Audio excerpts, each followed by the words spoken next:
नमस्कार दोस्तों, ये कहानी है चिड़िया के घोंसले और एनी नाम की एक लड़की की। इस बार छुट्टियों में एनी अपनी सहेलियों के साथ खेलने के बजाय सारा दिन पार्क में बैठे बैठे पक्षियों को घोंसले को बनते हुए देखती रहती। पार्क में तरह तरह के पक्षी आते थे, गोरैया, कबूतर, कठफोड़वा, लवा और बुलबुल। एनी किसी भी पक्षी को देखते ही पहचान जाती, क्योंकि उसकी मैम ने उसे सभी पक्षियों के सुंदर चित्र दिखाए थे और कहा था कि इन छुट्टियों में तुम सब पक्षियों की आदतें गौर से देखना, और गर्मी की छुट्टियों के बाद जब स्कूल खुलेगा तब तुम सबको पक्षियों पर एक लेख लिखने के लिए दिया जाएगा। सबसे अच्छा लेख पर जो किताब इनाम में दी जाने वाली थी वह भी सभी बच्चों को दिखाई गई। मैम ने उन्हें जानवरों और पक्षियों की कहानी वाली उस किताब के रंगीन चित्र भी दिखाए थे और कहानी भी पढ़कर सुनाई थी। एनी को वह किताब इतनी पसंद आई थी कि उसने मन ही मन यह निश्चय कर लिया था कि जैसे भी हो वह इस किताब को पाने के लिए मेहनत करेगी, और इसलिए एनी अपनी छुट्टियां खेलने के बजाय पार्क में बैठकर पक्षियों की आदतों को जानने में गुजार रही थी। एनी देखती कि पक्षी अपना घोंसला बनाने के लिए कितने धैर्य से छांट छांट कर पुरानी सुतली, घास, पत्तियाँ और घोंसले को आरामदायक बनाने के लिए पंख आदि जमा करते हैं। एनी का जी चाहता कितना अच्छा होता कि मैं भी इन पक्षियों की कुछ मदद कर सकती। अचानक एनी को एक ख्याल आया। इन दिनों ज़्यादातर पक्षियों ने अपना घोंसला बना लिया था, किंतु फिर भी कुछ पक्षी ऐसे थे जिनके घोंसले अभी तक तैयार नहीं हुए थे। कुछ शरारती लड़कों ने पत्थर मारकर इनके घोंसले नष्ट कर दिए थे। एनी ने उन्हें गुस्से कर रोकना चाहा। एनी ने सोचा, क्यों न मैं अपने हाथों से एक पेड़ पर घोंसला बनाकर बगीचे के किसी पेड़ पर लटका दूं। हो सकता है कोई पक्षी वहाँ रहने आ जाए। कितना अच्छा लगेगा जब पक्षी वहाँ अंडे देंगे। कुछ दिनों में घोंसला छोटे छोटे पक्षियों से भर जाएगा। पक्षियों की चहचहाहट से मेरे बगीचे में रौनक आ जाएगी। यह सोचकर एनी बहुत खुश हुई।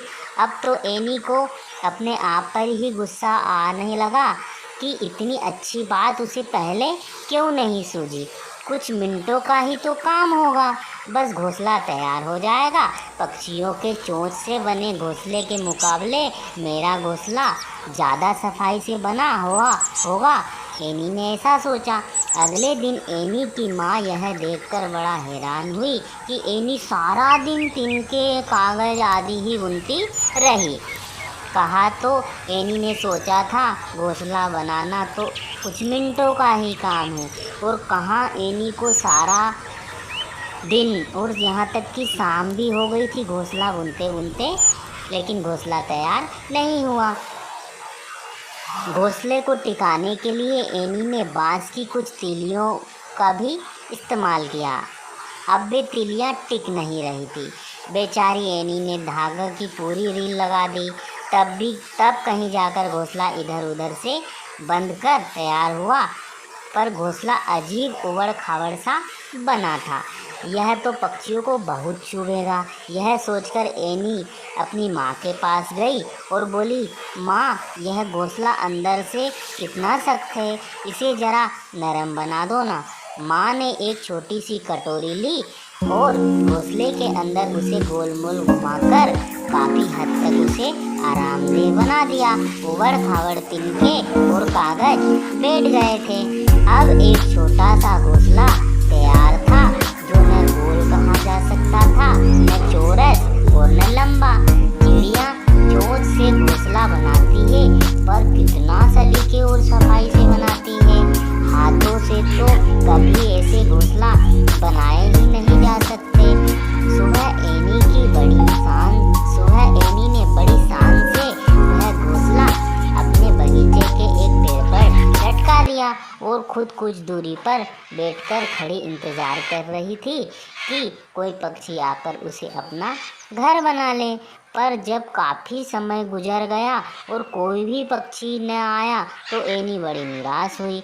अचानक उसे दिखा कि लवा पक्षियों के एक जोड़े ने, जो घोंसले के ऊपर मंडरा रहा था, चोंच मार मार कर घोंसला तोड़कर पूरा नीचे गिरा दिया। शैतान पक्षी, गुस्से से एनी बड़बड़ाई। एनी की आवाज़ सुनकर उसकी माँ भी वहाँ पर आ गई। माँ, देखो न, उन्हें मेरा घोंसला पसंद नहीं आया, एनी ने सुबकते हुए उसकी माँ से कहा। माँ भी वहीं खड़ी होकर पक्षियों की हरकतें देखने लगी। अचानक माँ जोर से हंस पड़ी। देखो एनी, ये पक्षी पहले घोंसले से तिनके चुन चुन कर एक नया घोंसला तैयार कर रहे हैं। हो सकता है ये लोग और किसी के बनाए घोंसले में रहना पसंद न करते हों। माँ, मैं जो लेख लिखूँगी ना, उसमें यह बात भी ज़रूर लिखूँगी, एनी ऐसा बोली। एनी पक्षियों ने घोंसला चाहे जिस कारण तोड़ा हो, पर वे तुम्हारा बड़ा एहसान मान रहे होंगे कि तुमने घोंसला बनाने का सारा सामान एक जगह जमा कर रखा है। माँ ने ऐसा एनी से कहा।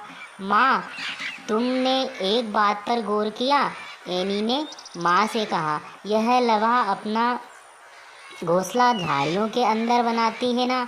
हाँ एनी, अभी तक तो मैंने यही देखा सुना था कि लवा अपना घोंसला पेड़ पर या घरों के रोशनदान आदि में बनाती है। आज पहली बार मैं यह तरीका देख रही हूँ। एनी सारा दिन बगीचे में बैठी लवा पक्षियों को काम में जुटे देखती रहती। एनी की मौजूदगी का पक्षियाँ भी बुरा नहीं मानते थे। शायद उन्हें पता था कि वह उनकी मित्र है। जल्दी ही घोंसला छोटे छोटे लवा पक्षियों से भर गया। इस बीच एनी को लवा पक्षियों की एक और दिलचस्प आदत पता चली। आम तौर पर पक्षी उड़ते हुए आते हैं और सीधे अपने घोंसले पर उतरते हैं, पर लवा पक्षी कभी ऐसा नहीं करते थे। वह हमेशा अपने घोंसले से थोड़ी दूर पर उतरते और फिर फुदक फुदक कर घोंसले में जाते। शायद वह नहीं चाहती थी कि किसी को उसके घोंसले की जगह पता चले। छुट्टियों के बाद जब लेख प्रतियोगिता हुई तो एनी को प्रथम पुरस्कार मिला। इनाम वाली किताब हाथ में पकड़े एनी अपनी सहेलियों को बता रही थी, तुम्हें पता है, मैंने एक नहीं 2 इनाम जीते हैं। एक तो यह किताब, दूसरा बगीचे में छोटे छोटे लवा पक्षियों से भरा घोंसला। दोस्तों, इस कहानी से हमें यह सीख मिलती है कि कोई प्रतियोगिता जीतने से ज़्यादा दूसरों की मदद करके खुशी मिलती है।